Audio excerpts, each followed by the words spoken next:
Good morning, everyone. We are here. College football week 8. Unbelievably excited to talk about this with you guys. I've got so many games on the slate that I'm going to try to get to. We're going to talk about LSU, Vanderbilt, Duke, Georgia Tech, Michigan, Washington, Baylor, TCU, Arizona, Houston, Oklahoma, South Carolina. I might even touch on this West Virginia UCF game. Let's see here. Let's keep going on the slate. Clemson, SMU, Texas A&M, Arkansas, Ohio State, Wisconsin, Georgia, Ole Miss, Indiana, Michigan State, Arizona State, Texas Tech, Florida versus Mississippi State. I might get to this Oregon versus Rutgers game. I might be able to talk about the UCLA Maryland game. That's a very interesting game to me. Texas versus Kentucky, Penn State. What kind of program are they now? They're +3. They're underdogs against Iowa. Obviously, Drew Aller's out for the season. James Franklin's been fired. That's an interesting game to look at. But mainly, I'll be talking about this Notre Dame USC game and the Alabama versus Tennessee game in the late night. And then last but certainly not least, I will touch on these two games right here: Auburn, Missouri, BYU, Utah. So we've got a hell of a slate today. It's going to be a lot to get through. We're going to try to do it before the 11 o'clock hour. Let's hop right into it. Talk about this LSU versus Vanderbilt game. Now, both of these teams to me have not really proven a lot when it comes to conference play. So going back and talking about what I said yesterday, LSU wants, needs, and desires to establish the run game. Caden Durham has been the focal point of that. In big games, not counting this Southeastern Louisiana game, 15 attempts, 13 attempts, and 17 attempts in their other games this season so far for LSU. I am wholeheartedly certain that Caden Durham is going to be the guy that starts to get this rolling. Hold on one second. There we go. Sorry, I'm just making sure my gain is correct on my microphone. Don't want to be blasting y'all with sound here, but Caden Durham is running back one for LSU. Vanderbilt has kind of struggled to stop actual Power 4 SEC opponents in the running game, right? Rasul Faison for South Carolina, 74 yards. Jam Miller this season, 136. Go back and look at them last year. Josh Williams for LSU, 14 carries, 90 yards. Raheem Sanders, 15 carries, 126 yards. Dylan Sampson, 25 carries, 178 yards. This Vanderbilt team, yes, they are a good team, but they're not extremely physical on the defensive side of the football. I think LSU is going to come in and try to establish the run. So I'm going first play is an alt play here. Caden Durham over 64.5 yards plus 135 via Hard Rock. As a matter of fact, I got it plus 130, so that's even better odds there. Plus 135 is a great line to me. I absolutely think that LSU is going to run the hell out of the football today. His attempts is at 0. Obviously, that must be a miscalc there. I think his attempts would probably be at 14.5. That sounds about right to me. So that's the first prop I'm going to take here. Now, looking at touchdowns, okay, anytime touchdowns for this game, Vanderbilt, very weak against the pass. They're allowing 1.83 reception touchdowns per game. LSU is kind of heavy on the run. You know, most college football teams like Vanderbilt, Alabama, all the big Power 4 teams, they try to run the football in the red zone. But LSU passes it a little bit more than the average team, 40% of the time. Trey'Dez Green gets the lion's share of the red zone targets here. He gets almost double the next guy in Aaron Anderson, 31.6% of the red zone target share. His anytime touchdown sits at plus 300 today. So given the fact that Vanderbilt is weak against reception touchdowns and wide receivers get 1 and tight ends get 0.33, I definitely think Trey'Dez as the major red zone target here is going to get that. I mean, yes, he's a tight end, but this guy plays pretty much primarily at like a receiver type position, especially in the red zone. So Trey'Dez Green, anytime touchdown plus 300. That's the play for me. Moving on and talking about the spread here. I think this is going to be a low scoring slop fest. Over under, it's at 47.5. It's moved down tremendously since last night. I got it at under 49.5 minus 115 via Hard Rock. Right now, the best line you could get is minus 125. I would definitely go and take a look at that minus 125, maybe even like a minus 120 or 122 on the under 49 here. I don't think either offense is going to get going. I mean, look at Vanderbilt and their over under against SEC opponents. So let's see here. South Carolina under, LSU under, Tennessee over, South Carolina under, Alabama under. Let's look at their last 15 and expound on that, right? Alabama over. That's a rarity. Kentucky under. Texas slightly over, Auburn under. Consistently, in my opinion, this game goes under. LSU, on the other hand, look at the 6 games that they've played so far this season. 5 out of 6 of them have gone under. The only one that hasn't was a blowout to Southeastern Louisiana. Their offense just has not been cooking so far this season. 17 points against a really bad Clemson team, it looks like. 23 against a group of 5 team in Louisiana Tech. Not good enough. And then they had a pick 6 versus Florida, right? 20 points total. That's it. Off of 5 interceptions. Not good. Ole Miss, only 19 points. And then South Carolina last week at home, 20 points. So we see when they're on the road here, they're averaging around 18 points a game. Vanderbilt their defense is okay. They're not great. I think LSU tries to establish the run a lot. It bleeds a lot of clock. To see this game go over 7 touchdowns would be insane to me. So I think under 49.5 is the play here. Team props wise, or not team props wise, actually, sides wise, I'm rocking LSU money line. Looking at the last 15 games for Vanderbilt, right? Okay. Versus SEC opponents. They're 1, 2, 2-1, 3-1, 3-3, or 3-2, 3-3, 3-4, 4-3, or 4-4, and 4-5, right? And the ones that they're beating, right? They beat Auburn last year. That's a 6-6 or a 5-17. They beat Kentucky. They didn't make a bowl game. They beat Alabama. That was the outlier. But look when they play good SEC opponents. Texas, lost. South Carolina, lost. LSU, lost. Tennessee, lost. They beat South Carolina this year. They beat the dog out of them, but they hurt Lenore Sellers. They play a good Alabama team, and they lose. Meanwhile, LSU's defense has been unbelievable so far this season. I believe they're 5th in the country in points per game allowed at 12. And I think this Vanderbilt offense so far this season, look at the points that they're scoring versus other teams, right? They're scoring 31 versus South Carolina, 14 versus Alabama. If you look at what they score versus SEC opponents, it's drastically different, right? 7, 17, 23, Georgia Tech 35, Virginia Tech 44, Georgia State 70, Utah State 55, right? But when they play SEC opponents, it's much, much harder to get that line. So actually, the line sitting here at over 25.5, I'm nuking that under. Let's see what the under here is on a major book. Bet365 has got it minus 135. FanDuel has got it minus 122. I'm taking that under all day, every day. So that is a second line here to take. 1.22 units. Vandy under 25.5. I highly doubt that they're going to be scoring 4 touchdowns in this game. LSU hasn't given that up pretty much all season long, right? LSU's given up 1, 2, 3, 4, 5, 6, 7, 8. They've given up 8 touchdowns in 6 games. You're telling me Vanderbilt's going to score half that in 1? No way. So under 25.5 is the play for me here for Vandy. I know that you're looking at these numbers and you're saying that makes no sense, but I'm looking at these here and I'm looking at this one here.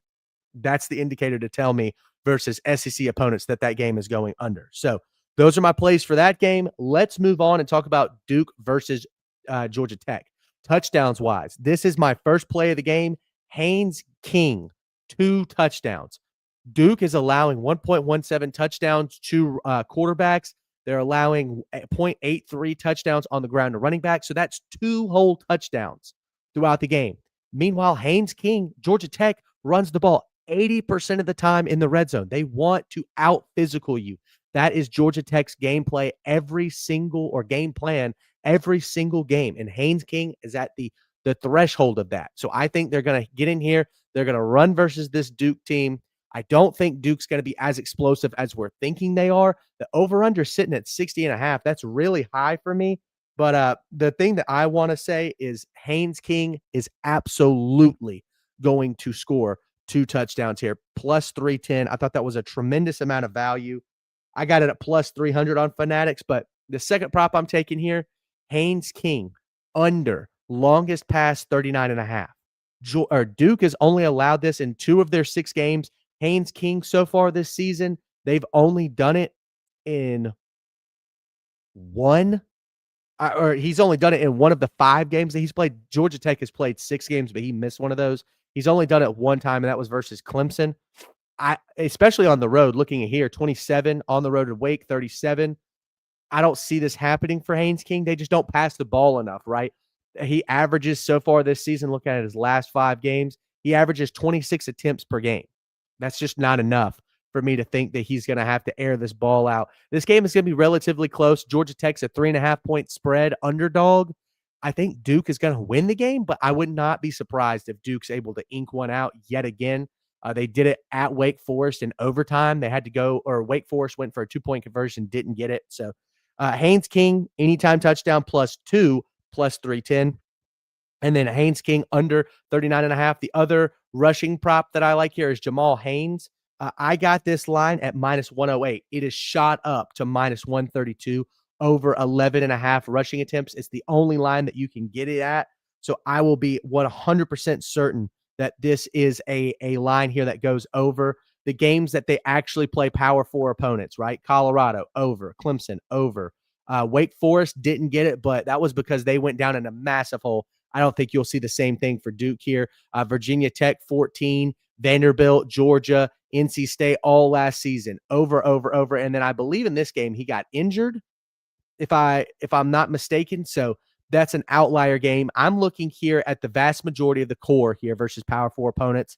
And you can see here that Duke's weakness so far this season has been in the run game. Looking at touchdowns, they allow running backs 96.7 rushing yards per game. I definitely think that number is going to be a lot higher today because when they played some teams earlier this season, they just flat out weren't that good, right? Tulane, their running game was atrocious outside of their quarterback who rushed the ball for, I think, 18 attempts. What was it? 17 attempts, 111 yards. So to sit here and say that Tulane wasn't able to move the ball on the run, that's short-sighted, right? Elon, I think that's that school, 11 carries for 46 yards. So Jamal Haynes, I'm actually going to go over 11.5, and I'm also going to see here what his line looks like. Not that good. Let's see. What does his line look like? 60.5. 7 out of the 10. I like that. 64.5, 7 out of 10. So I'm going to go Jamal Haynes alt play here. 1 unit for 150. Jamal Haynes over 64.5 yards. 7 out of his last 10 games. One of those against NC State, they just flat out sold out on the run. I think Duke's going to try to do the same, but I just don't think they can do it. Duke's allowing this in 50% of their games. The games that they're not, right, they're all going under that 11 attempt number, right? 7, 7, 7. So this is why I think that they are going to go, Jamal Haynes is going to go over rushing attempts and therefore go over his rushing yards plus 150 via Hard Rock. Okay, so those are the lines that I have for this game. Let's move on to the Michigan-Washington game. We're 13 minutes into this. Let's keep trekking.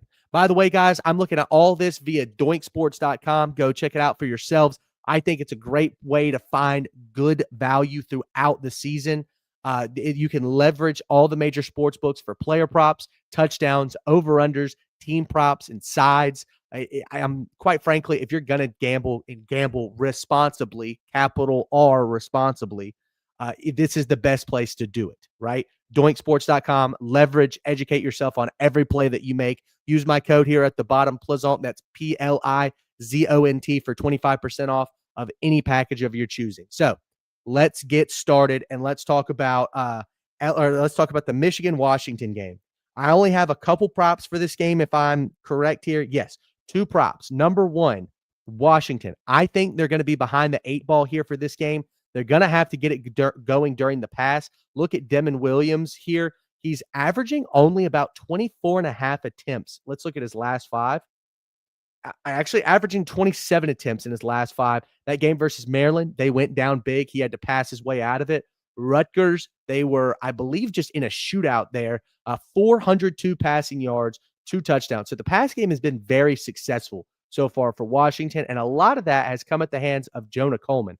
So far this season, whenever he's involved in the pass game, right, it's extremely, extremely successful, right? 6 catches, 104 yards, 3 catches, 26 yards, 8 catches, 47 yards. So I think they're going to use this as a formula. The only other guy that Michigan has played with the equivalent of Jonah Coleman in the run game and in the pass game is Emmett Johnson, right? 19 carries, 65 yards, 7 targets, 5 receptions, 32 yards. I see the exact same thing happening here for Jonah Coleman, and that's why I'm going alt play over 24 and a half, I believe. Yes, over 24 and a half yards plus 135. I got this yesterday at plus 125, so 135 is even better value. Second play that I'm going to be taking the under in this game. Michigan's defense is pretty stout. Washington, team props wise, this is how I look at a lot of over-unders, right? Washington, let's look at Michigan at home, Washington on the road. They've done it versus Washington State. They've done it versus Maryland over 21 and a half, right? But look at these games versus other Big Ten opponents. 13, 18, what is that? I'm sorry, I'm blanking here.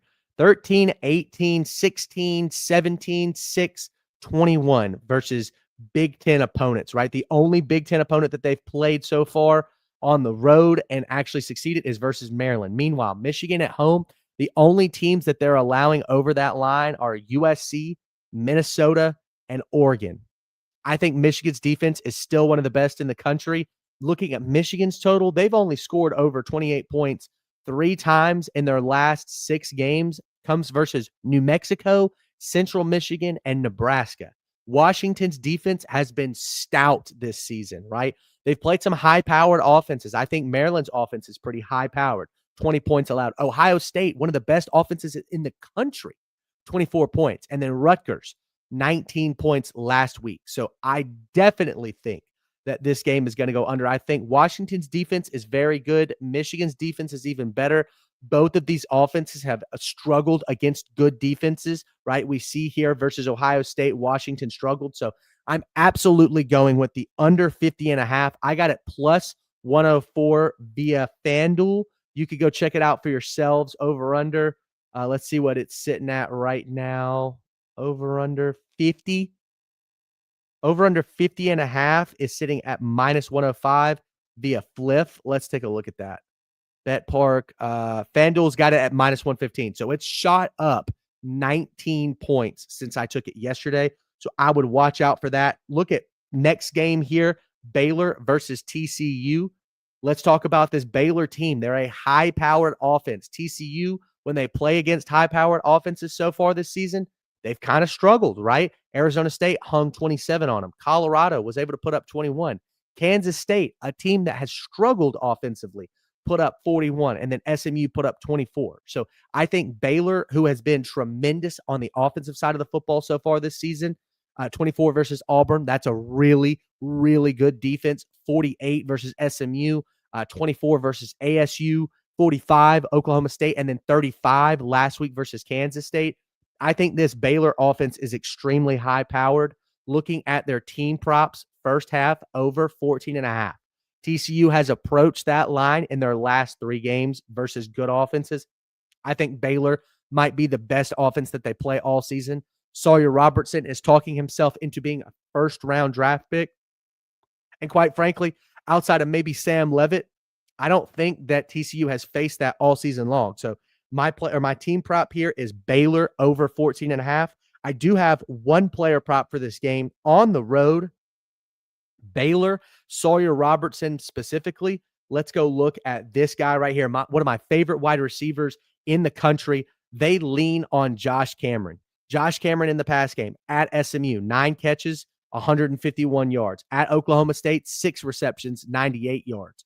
Whenever TCU plays big wide receiver ones, look at Jordan Tyson, 8 catches, 126. Romello Brinson, who I don't think nearly is the talent that Josh Cameron is, 4 catches, 51 yards. So looking at Baylor last season, Josh Cameron only had 4 catches for 59 yards, but that's right on the line here. And Baylor's on the road where they lean on Cameron heavily, right? So I definitely think that Cameron's going to go alt play over 69.5 plus 111. I got it plus 115 via Fanatics. You might want to go check that out for yourselves.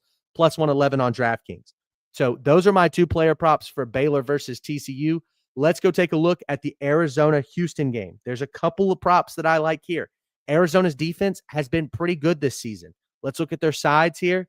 They're holding teams to an average of, let's take a look. Actually, we'll take a look at team props so we can see what last 5 games teams against Arizona have scored on average 21 points per game. Houston, on the other hand, has been pretty good offensively versus Power 4 opponents. Now, they played Texas Tech. That was rough. But Oregon State, Colorado, Oklahoma State, they're putting up almost 30-plus points per game. Rice, 35 points. I definitely think Houston at home is going to feel a little more comfortable than you would think. Connor Wegman is the specific prop that I want to look at here to start. His prop is all the way down at now it's at 201, but it was at 197.5. That's where I got it last night, minus 114 via FanDuel. I would take that all the way up. As a matter of fact, I will take that all the way up. He's averaging in the last 5 games 211. This game versus Texas Tech, he got hurt. Rice, I believe, was a blowout game. Look at Colorado, over that number. Oregon State, over that number. Arizona has not really allowed this so far this season, but looking at the quarterbacks that they've played, right, they're not heavy passing quarterbacks, and they really have not played really the talent that Connor Wegman is outside of Rocco Becht, who had 243. So I'm actually going to change my prop here. I had 197. I'm going to go 209 and a half, and I'm going to take that plus 123 via DraftKings. That's the line that I'm looking at here.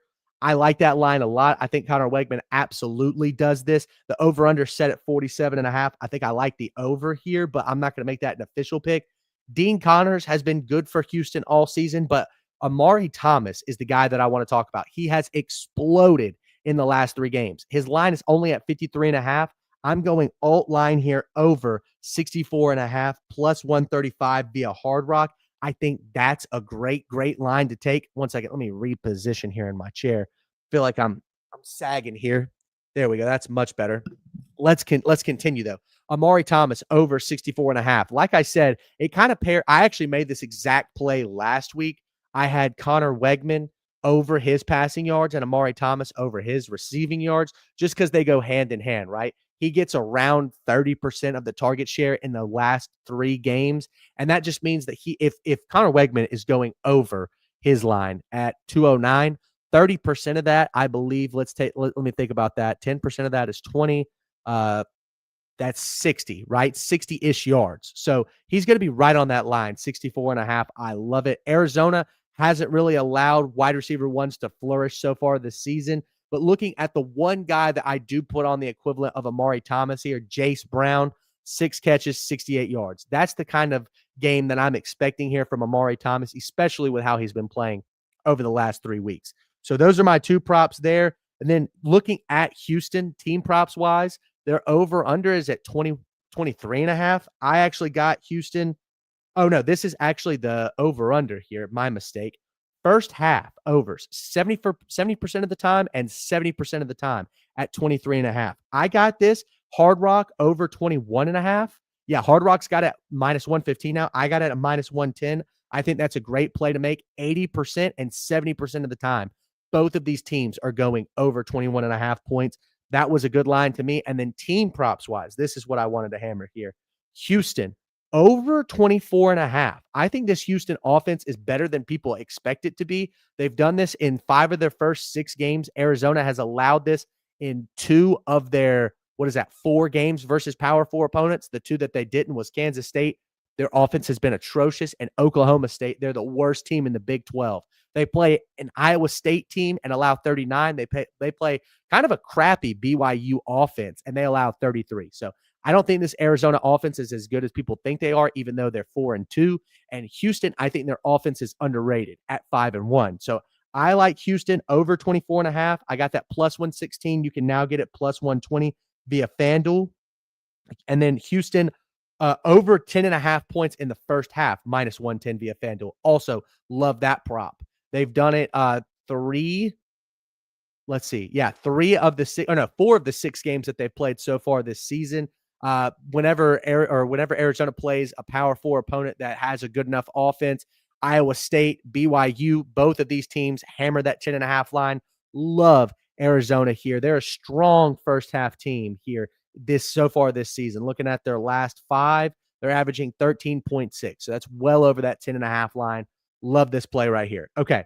So those are my lines for Arizona, Houston. Let's talk about, let's see, the next game I want to talk about, Oklahoma, South Carolina, maybe.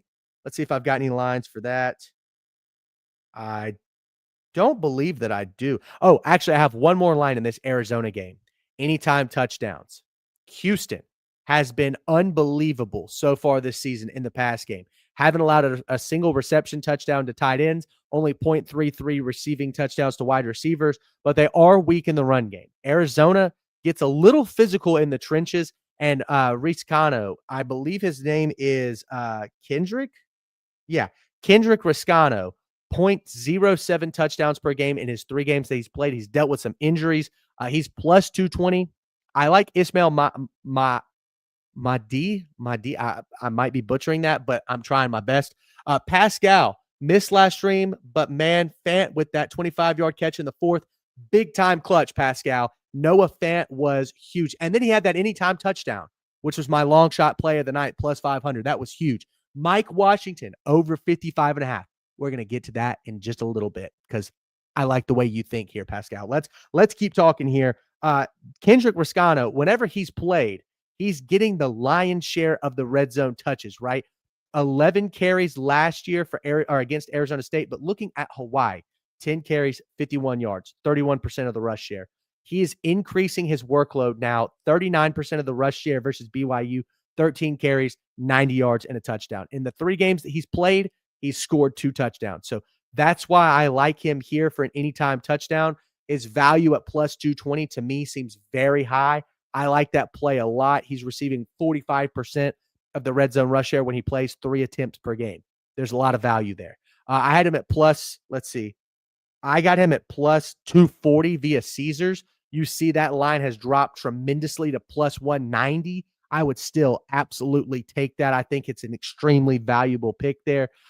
Ismail has gone from plus 110, I believe, to plus 160. So people are seeing the trend here. Like me, I think this is a valuable play. Go ahead and hammer that. Let's talk about Oklahoma, South Carolina. I've got 3 plays here. I think Oklahoma last week, it was an anomaly, right? John Mateer looked horrendous. Now, he has made some mistakes so far this season, right? 3 interceptions in his his last 3 games played. Let's go take a look at that versus Illinois State, Michigan, and Temple. He threw an interception. And then last week versus Texas, the doors flew off. 3 interceptions. Horrible game for Mateer. I think this is a get-right game for a South Carolina team who, quite frankly, really can't get to the passer this year. I think people forget that they had 4 guys from their front 7 last year who accounted for 22 sacks go to the NFL. Guys like Kyle Kennard, Tonka Hemingway. They left Dylan Stewart all by himself in this game, or in the pass rush game, right? So John Mateer is going to feel a little more comfortable in the pocket this week with his hand being back. You know, before the Texas game, he was not playing with the ones. He was not running starter reps.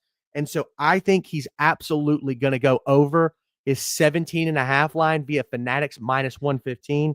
I got a minus 110 via Hard Rock if you want to go take a look at that there. And then pairing with that, I've got a Deion Burks anytime touchdown. When Mateer plays with him, he scored 2 of his 4 touchdowns, or 2 touchdowns so far in the season. Actually, I'm kind of talking myself out of this one. I might not make that an official play. I'll wait till the end of this stream to fully call that out, but be on the lookout for that. But Jaron Kenick, in his games with John Mateer, healthy. Illinois State, 90 yards. Michigan, 69 yards. Temple, 86 yards. Auburn, 62 yards. Like I said, Mateer was not repping with the ones here, and Mateer did not play versus Kent State. I think this goes back up 39.5 plus 124. He's hit this in four of his 6 games so far. Yeah, 4 of his 6 games so far this season. South Carolina has been fairly weak against good tight ends. Eli Stowers, 3 catches, 45 yards.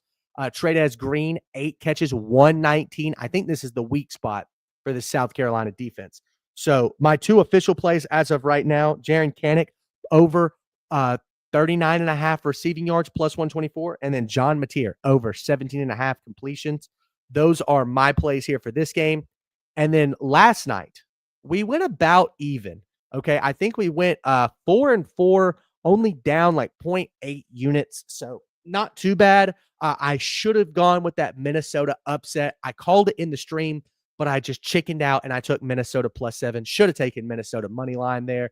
They dominated Nebraska at the line of scrimmage. I think Dylan Raiola ended up getting sacked 9 or 10 times in that game. Unbelievable amount. So let me take a quick drink of water, and then we're going to talk about some of the games later on in the college football slate because I've got quite a few plays for those games as well.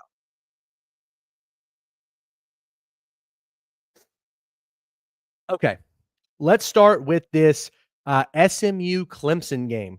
I don't have any player props for this game. I don't believe. Yeah, no, I do have a couple or just one team prop here over 50.5. So this SMU offense has been electric all throughout the Rhett Lashley coaching spree. The only time they've gotten shut down in their last 10 games was versus Penn State. And that was a team that just was unbelievable defensively, right? Abdul Carter, King at the linebacker position. They had a couple of good defensive tackles as well that stopped the run for SMU. And so Kevin Jennings was pretty much stuck on an island, right? And he just could not get it going at all. So I'm looking at this Clemson team who led up 31 to SMU last year. When they've played competent offenses like Syracuse and Georgia Tech, 24, 34 points so far this season. I like the SMU over 22.5, but what I'm really looking at here is that SMU is projected 22.5. Clemson is projected 32.5. Combine those together, right? That's 55 points. I'm shocked to see that the line is at 50.5 because if these teams are both projected over these numbers, that would get us 5 points over the over. Does not make a lot of mathematical sense there. So I'm going to take the over 50.5. That's what I'm looking at. Plus 100 via ESPN Bet. That has a tremendous amount of value to me. That's my one play for this game. It's going to be 82 degrees, completely sunny outside. Kevin Jennings and Cade Klubnik are both very good quarterbacks. Klubnik has had a down year, to say the least. But in the last couple of games, if we go take a look at him here, Cade Klubnik, let me run back up to him. He started to pick up the pace, right? 230 and an interception versus LSU, 196 against Troy, 207 against Georgia Tech, but then 363 versus Syracuse, 254 and 4 touchdowns versus North Carolina, and 280 and 1 touchdown versus Boston College. I definitely think this is more, these last 3 games are the Cade Klubnik that you're going to see, and SMU's defense has been atrocious so far this season. Let me go look at their passing defense real quick, statistically speaking. As a matter of fact, I don't even have to go to a different tab. I can go to touchdowns here. SMU receiving yards. They're allowing 315 yards per game passing the football. Let's look at player props here. Klubnik's player props, is that even available? Let's see here. Klubnik, he is not available on the player props. I would imagine his line's at like 275. I consider taking that over there because I think he's a good enough quarterback, but I digress. I have a ton of plays for this Arkansas versus Texas A&M game. To me, there's a tremendous amount of value here. We're expecting a shootout, and I absolutely think we're going to get one. Bobby Petrino, is he a top 5 offensive mind in the SEC right now? I absolutely think so. This Arkansas offense has been rolling, to say the least. I got this game over under at 57.5 plus 100 via Hard Rock. You can still go get it plus 100 via Hard Rock. I would absolutely take this over. Texas A&M, yes, and their SEC matchups have gone under, but they're on the road like this game versus Notre Dame. They went well over 57.5 at 81. When they play bad defenses like Utah State, UTSA, 66 and 66 points. Meanwhile, Arkansas hasn't had a game this season under 57 and a half. 59, Alabama A&M, 70, Arkansas State. And then look at the actual Power 4 G5 matchups right now. Mississippi, Ole Miss, 76. Memphis, 63. Notre Dame, 69. Common opponent here, right? Notre Dame, 69 points, 81 points. And then last but certainly not least, Tennessee last week, 65 points. Texas A&M's defense is a lot better than Arkansas has played so far this season, but they're at home. And then Texas A&M's offense is really good. And I think they're just in for an absolute bloodbath in terms of points being scored. I would lean towards that 7.5 for Texas A&M, but it's at home. Weird things happen for Arkansas at home. They beat Tennessee last year in an upset win. That Texas game was extremely close. It was 13-10 in the fourth quarter. So watch out for Arkansas. They could absolutely make some noise here. That being said, the play of the game here for me so far is going to be Arkansas, Texas A&M combined over 57.5. Then there's some player props I like. Since I think it's going to be a shootout, might as well go ahead and pair it with some props that I like here. Mike Washington, Pascal, you called it. Over 55.5 rushing yards. I actually have it at 59.5 rushing yards because I want that plus 110 value. I hammered that at Fanatics. Then I'm talking, let's go and take a look at Taylon Green. I'm going alt here over 249.5 passing yards. I think Arkansas is going to be behind the sticks later in this game. It's going to force Taylon Green to pass, and he does at a high level, right? 256 versus Tennessee, 325 versus Memphis, 305 versus Ole Miss. And Texas A&M has actually let this happen a couple times, right? Notre Dame, 293, DJ Lagway, 245. So I like Taylon Green here. And then last but certainly not least in this game, we're going to talk about one of my Heisman front runners for this game, Marcel Reed. Last week versus Florida, just 234, but 37 on the ground. Auburn minus 23, Mississippi State 30. Arkansas has let quarterbacks run wild.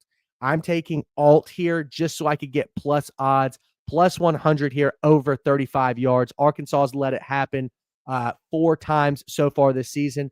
Marcel Reed has done it 1, 2, 3, 4 times so far this season. So we're getting a 66% on both sides of the football here.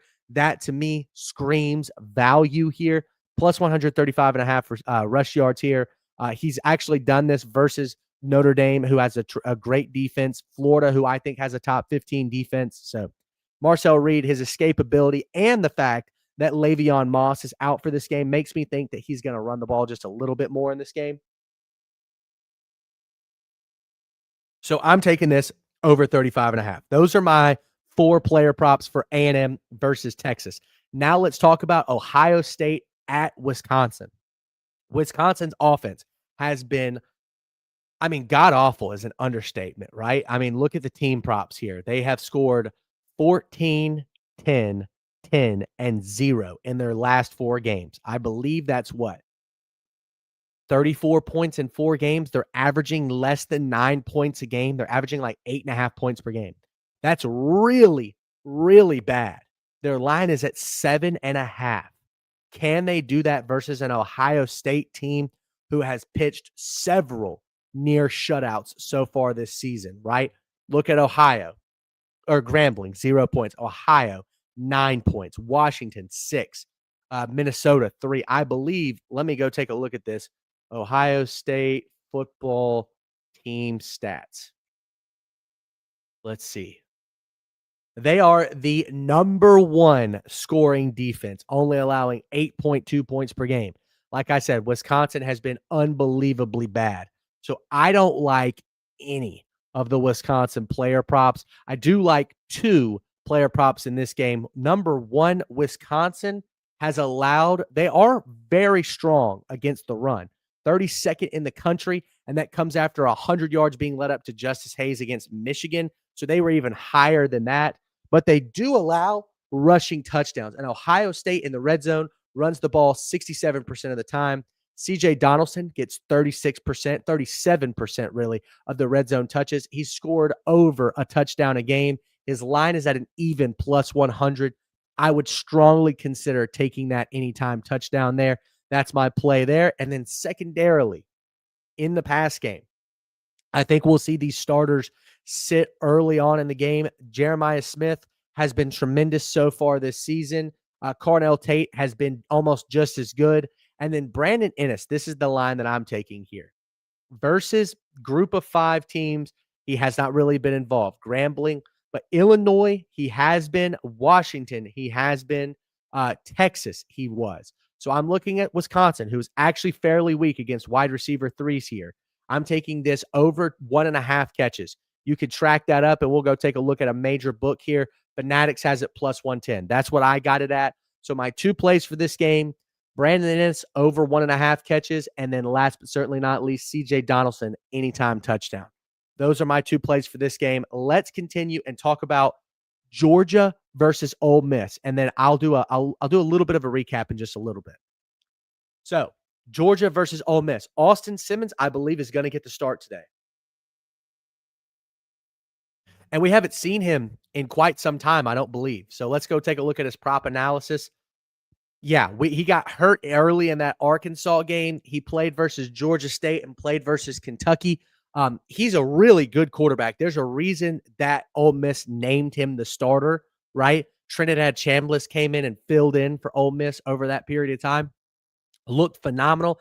Crawled his way all the way up to 5th in the Heisman odds for the time being. But now that Simmons is back, last week was a really bad performance for Ole Miss. There's probably a look-ahead game, right, versus Washington State, which Washington State's not that good of a team this year. To me, all signs pointed to it being a look-ahead game. I mean, the Ole Miss fan base was like half there. They only filled up half the stadium for a home game, and then the number 5 team in the country. So I think a lot of this Ole Miss team has to do with the offense and getting it rolling. Penalties have been unbelievable for Ole Miss so far this season. And when I say unbelievable, I mean bad. Ole Miss football team stats real quick. I'll pull up. Let's take a look at that. Let's see here. I'm looking for team stats, results and trends, overview, team stats here. Yes. Ole Miss, by the way, number 12 scoring offense in the country, but penalties-wise, penalties against, they are averaging 74 yards per game in penalties. They're getting 8 penalties called on them a game. That's number 117 in the country. This is a very penalized Ole Miss team. The over-under sits at over-under 57.5. I believe, let's take a look. My first play of this game is going to be Georgia, Ole Miss under 57.5. Let's go take a look at the over-under here, and let's look at Ole Miss and Georgia versus SEC opponents, right? Georgia last year, under. Florida, under. Mississippi State, under. Kentucky, under. Arkansas, over. That Arkansas defense is atrocious. LSU, under. Let's look at Georgia now. Auburn, Alabama, Kentucky, under. Tennessee, over. Texas, under. And then you could go back further. And a lot of those Georgia games are going under that line. I think under 57.5, minus 110. I got this at minus 102. So that line has shot up 8 points since I first found it in my research. So I absolutely think this is a prop to take. Secondarily, let's talk about one more guy that I think is going to get some action today. We've seen him off and on so far this season with Austin Simmons. He was 3 catches, 55 yards. This is Dejon Stribling, by the way, Oklahoma State transfer. Last week, finally came alive. 6 catches, 63 yards. His line right now is at 26.5. I think that's unbelievably low. I'm going alt play here over 39.5 receiving yards. He's done this in half of his games so far this season. I think they're going to have to lean on him on the road here. So I'm absolutely taking Dejon Stribling over 39.5. I got that plus 190, and it's still at plus 190 via Hard Rock. Really good amount of value there. So those are my 2 plays for this game. Dejon Stribling over 39.5 receiving yards, and then this game overall to go under 57.5. So now let's move on, and we will talk about, let's see, the Indiana-Michigan State game. Indiana, offensively at home, let's look at their team props. Let's see here. Indiana at home. averaging 48 points per game. Look at the games that they've played this season. Old Dominion, that was the first game of the season. It was very slow, to say the least. Indiana missed a field goal, had 2 turnovers on downs, and had a fumble in the red zone. That game definitely would have gone over the 51.5 if not for those fluke things. And you could see that they've corrected that, right? In their last 3 games, they're averaging over 60 points per game. Their line is at 40.5. Michigan State, their line is at 13.5. Combine these two together, right? And that's 54 points. So I definitely think this game is going over. The over-under has actually moved down to 49.5. Let's go take a look at that. Let's see. Minus 105. I'm taking the over 49.5 here. I actually had it at over 51.5. I'm going to drop it down to over 49.5 because that's minus 105. I think that's a really good amount of value. Bet MGM. Let's see here. Let's erase all that. Over 49.5, minus 105 at MGM. Let's see. There we go. Plug it in. Okay, over 49.5. Let's take a look at the over here. Indiana has done this in 6 of their last 10 at home. They've done it in 7 of their last 10. Michigan State, they've done it in almost every single game that they've played so far this season. 82, Boston College, shootout game. 65 versus Youngstown State, another shootout. 45-31 USC, another shootout. Nebraska, Nebraska on the road, I believe 38-27. And then last week, they got the doors blown off of them, 38-13. I think this is a similar score to what we're going to see here today. I'm thinking this game is going to be 42-10. So over that 49.5 line, minus 105 at MGM. That's my play of the game for Indiana, Michigan State. Let's talk about Arizona State, Texas, and then I'll go ahead and give you guys a recap here in just a minute. Woo! We've done a lot of yapping today. Let's go ahead and talk about anytime touchdowns. That's first up.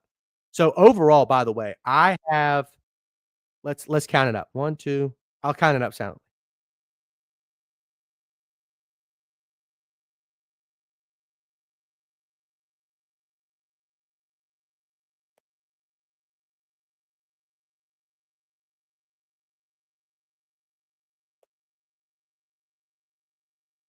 40 plays, 40 plays that are active right now, and I'm gonna make a couple more before this stream is over with. Let's continue to talk. Jordan Tyson, anytime touchdown. I love this play right here. Minus 124. He has scored a touchdown in, let's go take a look. Look at his last 15 games. 12 of his last 15 games. The only game that he didn't, he struggled versus Texas Tech. I believe he was coming off an injury in that game. Yeah, he got injured in that game because he missed the next week. Look at what he does after that. He explodes onto the scene. He's averaging 96 yards per game in his last 15. He's scoring a touchdown in almost every single game.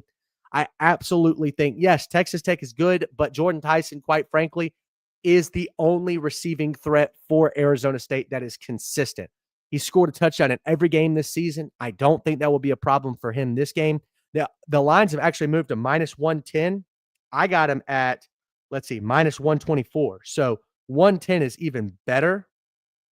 I think, we're gaining 13 points of value for the same prop here. Fanatics. I think that's a tremendous prop here today. So I like that play a lot. Secondarily, Sam Leavitt, his line coming off of injury from last week versus Utah, it's only at 190 something, I believe. Let's go take a look at that. Sam Leavitt, 195. That's very low for a Big 12 matchup here. I'm hammering the over, and I'm going alt play over 24.5. Texas Tech is a 7-point favorite. They have dominated their opponents so far this season and put them behind the sticks. So I think Sam Leavitt and this Arizona State offense is going to have no other choice but to pass the football here. That's why I like the over 224.5 at plus 175. That's exactly where I got it too. So those are my props here for this game. Let's talk about Mississippi State versus Florida. And then let's see. I've got Mississippi State versus Florida, USC versus Notre Dame, and then Alabama versus Tennessee. Those are the last few games that I'm going to talk about. Arizona State, Texas Tech. I had one more prop here. The over under 50.5. I think this is going over. Texas Tech on the road. They have not been great offensively, but they haven't been great defensively as well. Looking at some of the other opponents that they played, like last season, Arkansas 39. Arizona at home has been very consistent. 80% of the time in their last 10 games, they're going over this line. And the other two of those games, they're right on the money. It's a push. So I definitely like the over 50.5 here. Let's see what you can get that at. Minus 110 via FanDuel. That's where I got it at. So yeah, I actually got it. Yeah, minus 110 via Bet365. So minus 110 via FanDuel, same logic there applies. Over 50.5 in this game. Now, Florida versus Mississippi State. Let's take a look at that game. There are, I think, two props that I like in this game. Let's get right into it.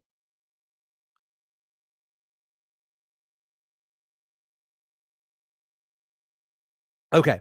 Florida has given up the explosive play a lot. They're 9.5-point favorites. I think Blake Shapen is going to have to sling the rock.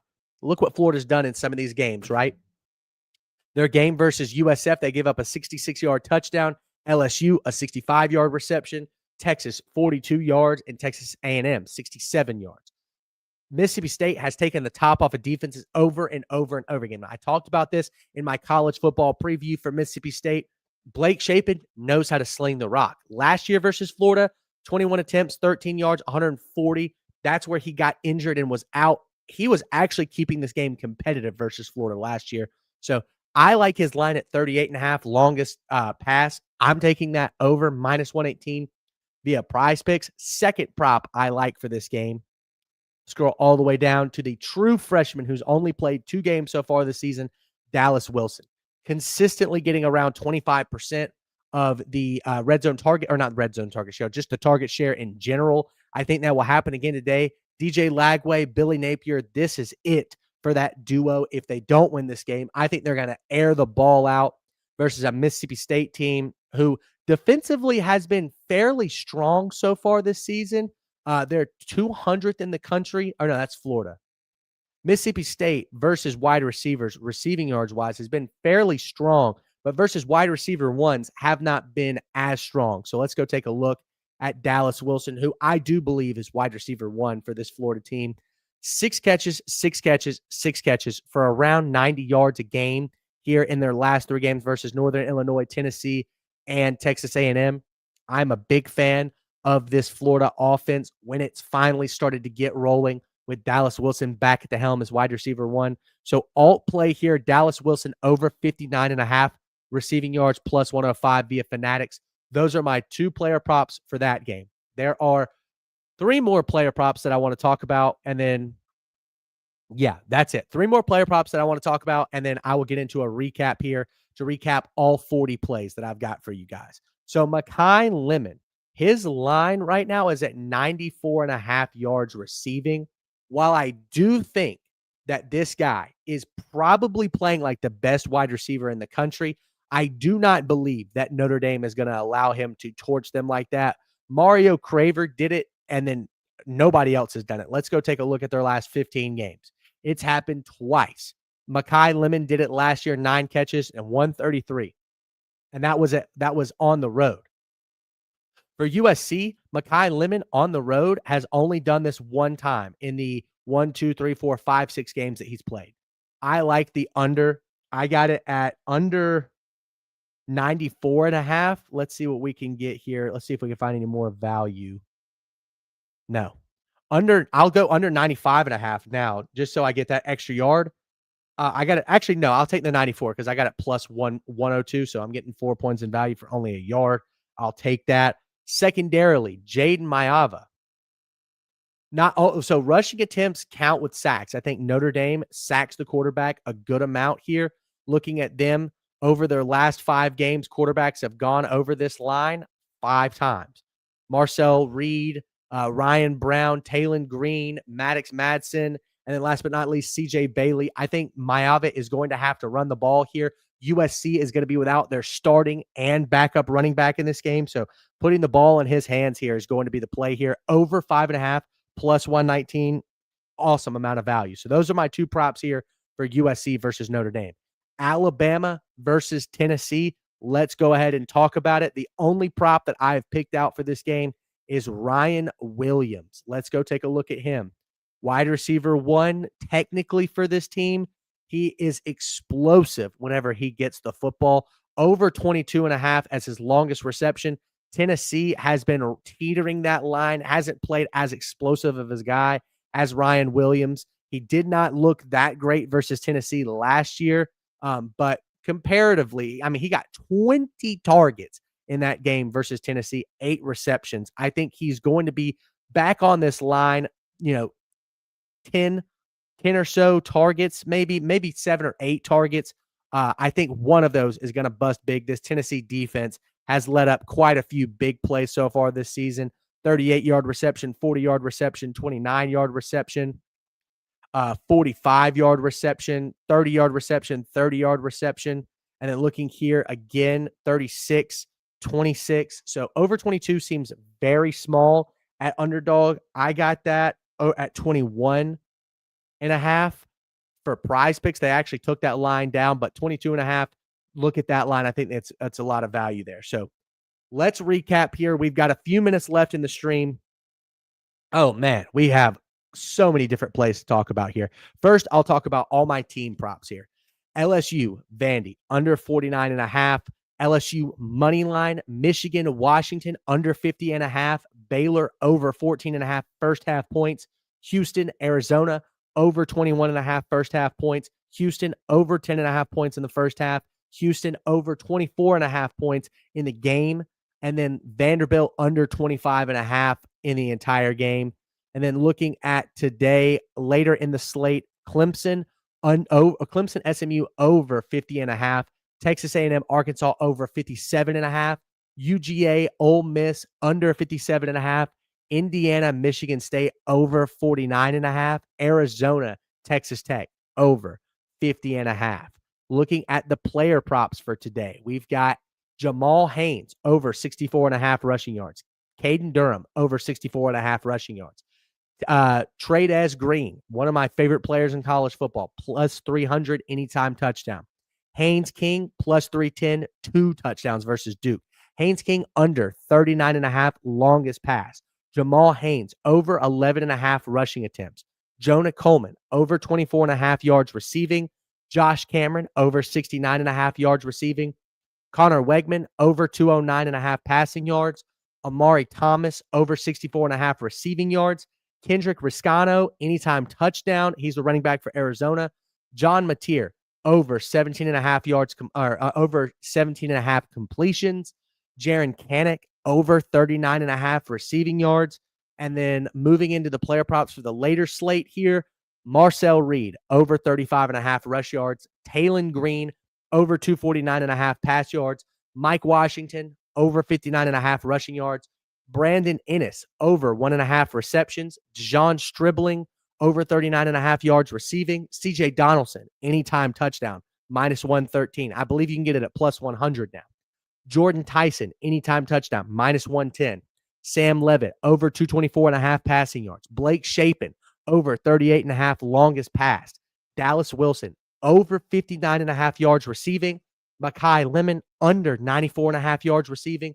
Jaden Mayava, over 5.5 rushing attempts. And last but not least, Ryan Williams, over 21 and a half yards longest reception. That's going to do it for today, guys. Be sure to check out Doink Sports. I picked all 40 of those picks using the website.